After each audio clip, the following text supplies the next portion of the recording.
আজ রাতে আমি দুটো ছোট ছোট কেক বানাইছি। কেক দুটো স্পঞ্জি কেক ছিল, দারুণ টেস্টি ছিল। রায়ান মুখে দিয়ে বলে যে, "মা অনেক মজা হইছে তো।" আমি ভাবছিলাম যে কেকটা মজা হবে না, তারপর তো মজা হইছে। এই ডিমের কি অবস্থা? ভিতরে এমন কেন রে? হঠাৎ করে তাকিয়ে দেখি আল্লাহ আজব তো! ডিমের ভিতর এরকম কেন? এরকম কখনো তো দেখি নাই। তো আজকে দুপুরে পালং শাক রান্না করছি। আমি এভাবে একটু ঝোল, আলু দিয়ে ঝোল, ঝোল রান্না করে লাস্টে যদি বাগার দেই না, সেই পালং শাকটা না খেতে অনেক দারুণ লাগে।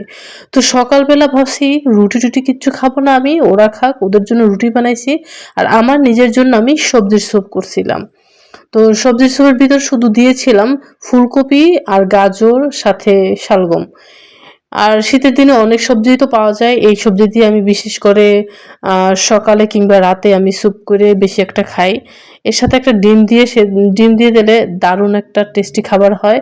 আমার কাছে এই খাবারটা এই সেদ্ধ সবজি, এই খাবারটা খেতে দারুণ লাগে। চাকমারা বিশেষ করে এই সেদ্ধ সবজিটা খেয়ে থাকে। ওই যে উপজাতিরা এই সেদ্ধ সবজিটা খুব পছন্দ করে। আমার কাছেও কিন্তু হেভি টেস্টি লাগে। দারুণ খেতে। আর মরিচ গুঁড়ো দিছিলাম। একদম কালারটা সবুজ হইছে। মানে মরিচটা ঝাল ছিল। ১ম ২ টা ভালোই খাইছি। পরে আবার একটু ঝাল লাগছে। পরে মরিচগুলো খাই নাই। কিন্তু সবজিগুলো দেখেন একদম কালার হইছে। মানে পারফেক্ট একটা কালার হয়। হলুদ মরিচ ছাড়া মানে গুঁড়ো মসলা ওইসব ছাড়া যদি একটা স্যুপ তৈরি করা হয় আসলেই অসাধারণ লাগে। তো যদি এর ভিতরে একটু কর্নফ্লাওয়ার দেওয়া যেত তাইলে দারুণ লাগতো খেতে। তো দুপুরবেলা আমি মানে পালং শাকটা ঠিক জাস্ট এভাবেই রান্না করি যে লাস্টে বাগার দিলে না আমার কাছে ওই হলুদ-টলুদ ছাড়া যদি কাঁচামরিচ দিয়া শুধু পেঁয়াজ দিয়ে আমি যদি বাগার দেই তাইলে কিন্তু সেই পালং শাকটা অনেক মজার হয়। কার কাছে কেমন লাগে তা আমি জানি না, কিন্তু আমার কাছে বেস্ট লাগে। এরপর রাতে বলল কি, রাইয়ান বলল কি, "অনেকদিন পর মা আমার একটু কেক তৈরি করে দাও না।" তো কেক তৈরি করলাম। ৩ টে ডিম দিয়ে ২ টো ছোট, ছোট কেক তৈরি করলাম। তো রায়ান অনেকদিন পর খেয়ে ভালোই লাগলো, কিন্তু ক্রিম ছিল না। রায়ান বলতেছে, "যদি ক্রিম থাকতো না মা সেই টেস্ট লাগতো।" মুখে দিলাম তো মিলিয়ে গেল। তো কেকটা ১ম এ আমি মানে ডিমের কুসুম ছাড়া যদি বিটার দিয়ে বিট করা হয় তাহলে কিন্তু অনেকেই জানে এটা অবশ্য। তাহলে তাড়াতাড়ি বিট করা হয়ে যায়। আর কুসুম দেওয়ার পর হালকা একটু বিট করে নিয়েছিলাম। এরপর আস্তে, আস্তে কইরা মানে করে নিছি। মানে আটাগুলো মিক্স করে নিছি। একদম ফোমি, ফোমি ভাবটা ছিল। ফোমি, ফোমি ভাব না থাকলে কিন্তু স্পঞ্জি কেক হয় না। এটা বিশেষ করে যারা কেক তৈরি করে তারা অবশ্য সবাই জানে। আর আমার ফোমিটা ভাঙে নাই, তাই জন্য খুব সুন্দর একটা স্পঞ্জি কেক হয়েছিল। তো এই হাঁড়িতে বিশেষ করে আমি কেকটা দেই, কিন্তু আগে দিতাম এই কড়াইটায়।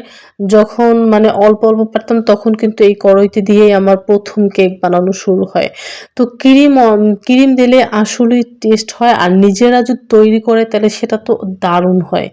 আর দোকান থেকে কিনে আনলে তো মনে করেন অনেক মানে অনেক দাম দিতে হয়, আর তারপরও সেই কেকটা আ ভালো কোয়ালিটি সেটাও বোঝা যায় না। আর নিজের হাতে তৈরি করলে একদম দেখছেন কি স্পঞ্জি হইছে কেকটা, দারুণ হইছে না? অনেক মজার হইছে। রায়ান খেয়ে বলে যে, "মা আবার কবে ক্রিম নিয়ে আসবা? ক্রিম দিয়ে কবে আমাকে কেক খাওয়াবা?" আমি সেই অপেক্ষায় আছি। বলছি যে, "ঠিক আছে, অর্ডার দিয়ে নেই ক্রিমটা, তারপরে তোমারে ক্রিম দিয়ে কেক তৈরি করে খাওয়াবো। ঠিক আছে?" এরপরে রায়ান করলো কি, একটা কেক মানে অমনি খেয়ে ফেলছে। রায়ান বলে যে, "মা আমার ওই আরেকটা বাকি একটা কেক রাখছো সেটা আমার খেতে ইচ্ছা করছে। এত স্পঞ্জ কেকটা হইছে। মুখে দিলাম তো মিলিয়ে গেল।" রায়ান বলে কি, "আচ্ছা ঠিক আছে, অর্ধেকটা বাবার জন্য রাখি আর অর্ধেকটা আমি আবার খেয়ে নেই।